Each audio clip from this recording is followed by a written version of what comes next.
2004 की है, जनवरी की है, आज से 20 साल पहले की है।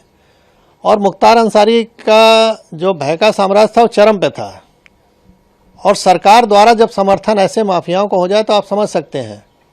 मैंने अभी आपसे कहा कि वो खुली जीप में मऊ दंगों में घूमता था, जहाँ कर्फ्यू लगा है, किसी की हिम्मत नहीं हुई उसके प्रति कुछ बोल दे, कार्रवाई की तो छोड़ दीजिए। और उस समय मैंने लाइट मशीन गन रिकवर की। आज तक उत्तर प्रदेश में केवल एक ही रिकवरी है, न उसके पहले कभी हुई, न 20 साल हो गया अब तक हुई है। और उसमें पोटा भी लगाया, क्योंकि पोटा एग्जिस्ट करता था। तो मैंने स्टैंड लिया उसके प्रति कि नहीं, ये गलत है और ये इसको जेल जाना होगा। लेकिन मुलायम सिंह की सरकार तत्कालीन अल्पमत की सरकार थी, किसी भी कीमत पे इसको बचाना चाहते थे, और उन्होंने अंत में हम लोग पर प्रेशर बनाया, अधिकारियों पर प्रेशर बनाया।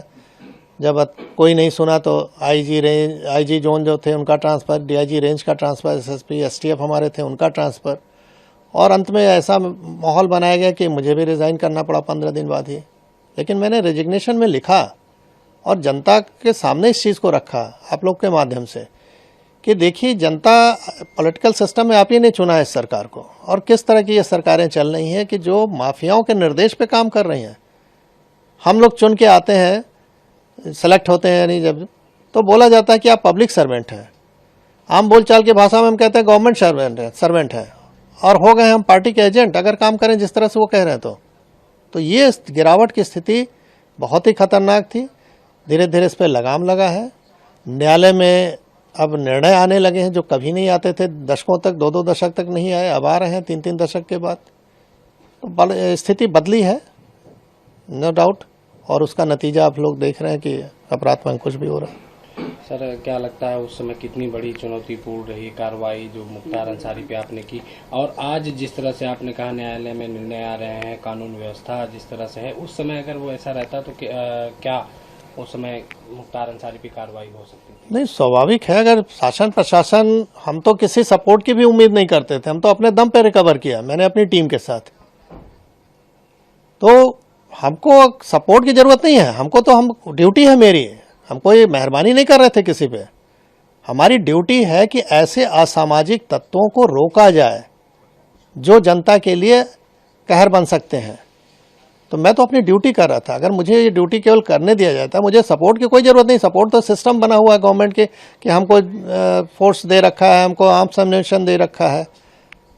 तो हम तो अपना ड्यूटी अगर खाली निभा दें ईमानदारी से तो जनता को अपने आप राहत मिल जाए। कहावत है कि पुलिस अगर चाह ले तो पत्ता नहीं खड़क सकता, ये हकीकत है। मैंने एज ए डिप्टी एसपी, बहुत छोटा पद था, बड़ा पद नहीं था, लेकिन जहाँ भी रहता था 3 से 4 थाना क्षेत्र जो भी मेरे अंडर में रहे, उसमें किसी की हिम्मत नहीं है, मजाल नहीं थी कि कोई माफिया आके इंटरफेयर कर ले और कुछ वारदात कर ले, क्योंकि उसको मालूम था कि इस अधिकारी के मत्थे चढ़ गए तो हमारी जान जानी है, हम बचेंगे नहीं। आपकी कार्रवाई के बाद फिर आप पे दबाव बनाया गया?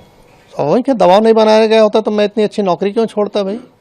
जब मुझे लगा कि मैं अब कुछ नहीं कर सकता इन लोगों के सामने, तो कम से कम बाहर आके जनता को तो बताऊं कि हो क्या रहा है। शायद अगर हम नौकरी में रहे होते तो ये पक्ष कोई देख ही नहीं पाता कि किस तरह का दबाव बनता है। तो आज मैं जीता जागता उदाहरण हूं कि इस तरह की सरकार अगर रहे, चले, तो कैसे आप जनता को रिलीफ पहुंचाओगे। अगर सरकार सही नहीं चले तो अधिकारी काम नहीं कर सकता है। तो मैं बाहर आके इस चीज़ को रखा, जान जोखिम पर अपने डाला, परिवार की जान जोखिम में डाला। स्वाभाविक है कि अच्छी नौकरी के बाद हम कहीं अगर नौकरी प्राइवेट भी ज्वाइन करने तो इनके कॉल चले जाते थे कि इनको निकालिए अपने यहाँ से। किराए का मकान नहीं मिलता था, रात में सामान कहीं लेके रख दिया तो सवेरे वहाँ से खाली करना पड़ता था। तो ये सब चीज़ें देखी, लेकिन अब उस पर ज़्यादा नहीं बोलना है। हाँ, ये है कि जो जैसा करता है वैसा उसको भोगना पड़ता है। ऊपर वाले के यहाँ देर है, अंधेर नहीं है। 20 साल का समय लगा, लेकिन वो अपनी मौत मरा। जो डर दूसरों पे कायम किया था वो डर उस पर हावी हो गया और अंत में हार्ट अटैक से उसकी मृत्यु हुई।